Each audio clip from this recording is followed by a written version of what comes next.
that you learn to bring your attention into a very sharp channel so that the energy density becomes greater. The mind is structured in layers, just like the universe is structured in layers, from superficial to profound. And if we use the mind at a very superficial level of ordinary thought, we have very limited power. We can barely move a speck of dust across a tabletop without using our hands. So weak can consciousness be. But at the deepest level of consciousness, consciousness creates universes. But we always wonder, don't we? When we wish for all of those, to be able to heal with the touch and to raise the dead and to manifest a loaf of bread in our hand. And we always wonder why we can't do that, but we can never ask a question that we don't already know the answer to. And the answer is because we don't believe we could do it, and it interferes with our agenda of our own personal addictions that define us. We have never had enough time to care for anyone else other than our own emotional addictive needs.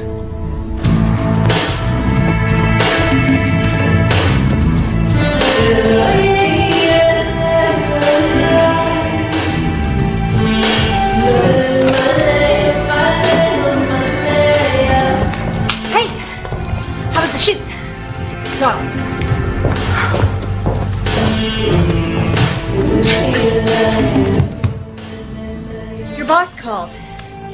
He's worried about you.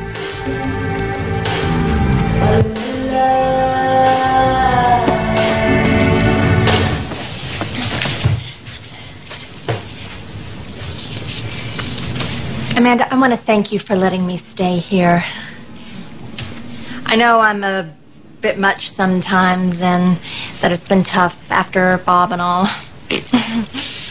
And you've just been so wonderful. I mean, I make a mess and, well, I clean up afterwards, but it's not really your style. Sometimes I think you make me sane. Me? The day I make someone sane, they're in trouble.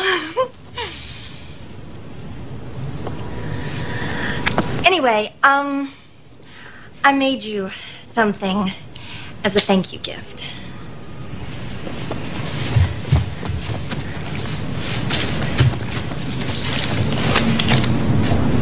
Open it.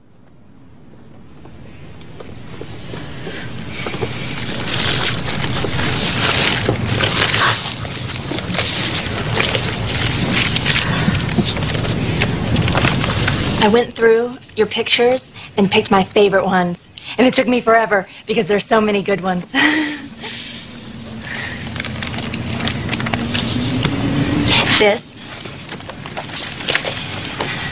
That's for all the wonderful photos you will be taking.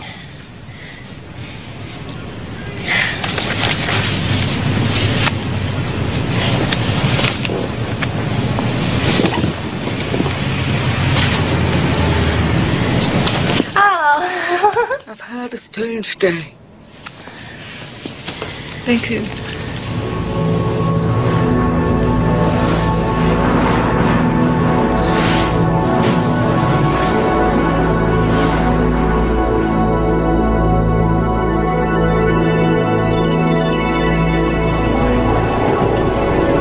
Why are we here? If thoughts can do that to water, imagine what our thoughts can do to us. What thoughts are made of? Is there a substance of thought?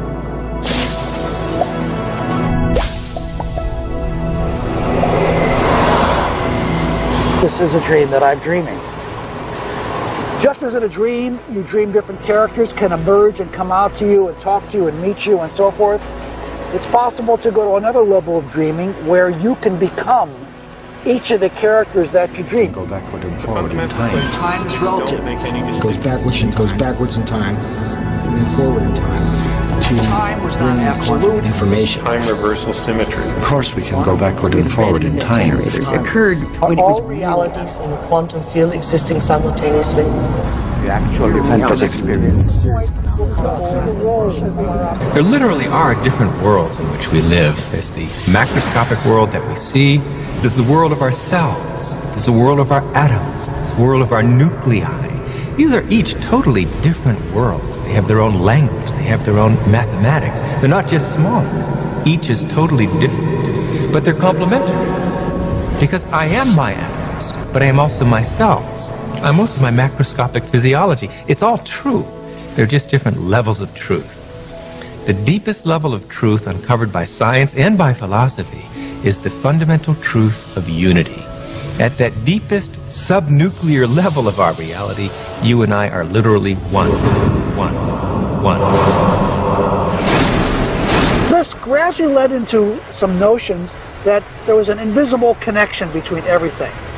Physicists give this a name. They call it entanglement.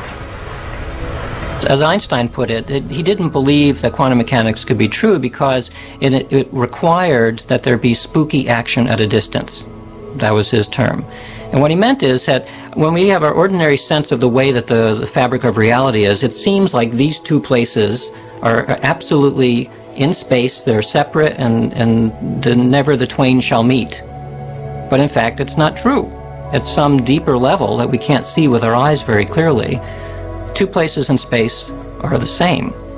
They are co-located, coexisting. So if we imagine that common sense, the way common sense literally meaning that your senses tell you about the world, if that's the way the world is actually constructed, then things like psychic and mystical experience don't make any sense at all. Because the whole point about psychic and mystical experience that makes them strange is the sense that there's some kind of connection between what's going on inside your head and things elsewhere in space and in time. So what this view of quantum mechanics provides is a way of framing what these strange experiences are like. And it reframes it from somehow magically information is getting inside my head from signals or forces or something into a different view, which is that in a sense your head, yes, is here, but it's also spread out. It's spread out through space and time. And so when I'm able to get a telepathic impression from somebody at a distance, it's not because I somehow jumped out there and got it, but because at some deep level, my head and the other person's head are co-located. We become entitled all the time when we communicate telepathically. Those experiences are so striking. I literally can read your thoughts if I become entangled with you. And such things happen. There are distant viewing experiments. There are even experiments now that you are seeing light flashes and your brain potentials picks up the signature of those light flashes, what is called evoke potential, that can be measured in an EEG machine connected to your brain. And I am sitting over there, no light flashes, I cannot see you, and still my brain potentials, because I am correlated with you in terms of intention, I intend to be directly communicative with your experiences. That intention gives me the capability of simultaneously having the similar brain potential in my brain. It was first done by Jacobo Greenberg at the University of Mexico and now repeated by Peter Fenwick in London. The day should be the sunrise. It should be the beginning of great thought. I wake up in the morning and I consciously create my day the way I want it to happen. Now sometimes, because my mind is examining all the things that I need to get done, it takes me a little bit to settle down and get to the point of where I'm actually intentionally creating my day. But here's the thing, when I create my day, and out of nowhere, little things happen that are so unexplainable, I know that they are the process or the result of my creation. And the more I do that, the more I build a neural net in my brain that I accept that that's possible. It gives me the power and the incentive to do it the next day. And we all create our own realities. And we do that because we are the observer. We are each the own observer of our own reality. And each of our individual consciousnesses creates our own individual reality. in the most amazing way. My son, Evan, the physicist, says, you know, it's an additive thing. I mean, if I'm holding one reality and someone else is holding another reality. I mean, it's the Super Bowl this afternoon. And the reality that the Eagles are holding is a different reality than what the Patriots are holding. And only one of those realities are going to be the real reality. So there's some additive, and there are interference patterns. Well, I think if we keep quantum physics and the understanding very simple for the layperson, that our observation has a direct effect on our world. I think if we keep it very simple, then people can get about the business of beginning to practice the skill of observation. See, the subatomic world responds to our observation, but the average person loses their attention span every 6 to 10 seconds per minute. So that doesn't leave a lot of room for our attention span. So how can the very large respond to someone who doesn't have the ability to even focus and concentrate? Maybe we're just poor observers. Maybe we haven't mastered the skill of observation, and maybe it is a skill. And maybe we're so addicted to the external world and so addicted to the stimulus and response to the external world that the brain is beginning to work out of response instead of out of creation. If we're given the proper knowledge and the proper understanding and given the proper instruction, we should begin to see measurable feedback in our life. If you make the effort to sit down and design a new life, and you make it the most important thing, and you spend time every day feeding it like a gardener feeds a seed, you will produce fruit. We are running the holodeck. We are collectively, it's there, it has such flexibility that anything you can imagine it will create. And you learn, I mean, your intention causes this thing to materialize once you're conscious enough. Yes, so what is consciousness? What is consciousness? Well, consciousness is a very difficult thing to define. What is consciousness? Where does it come from? People have been trying to explain consciousness and try to figure out what exactly it is, what it means for us as human beings, why we even have it.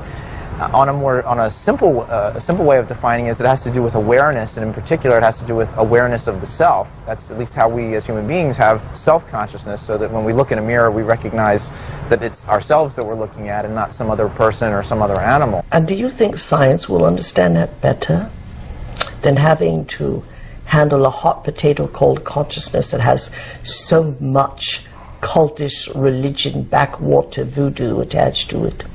Consciousness has been left out of the equations of physics.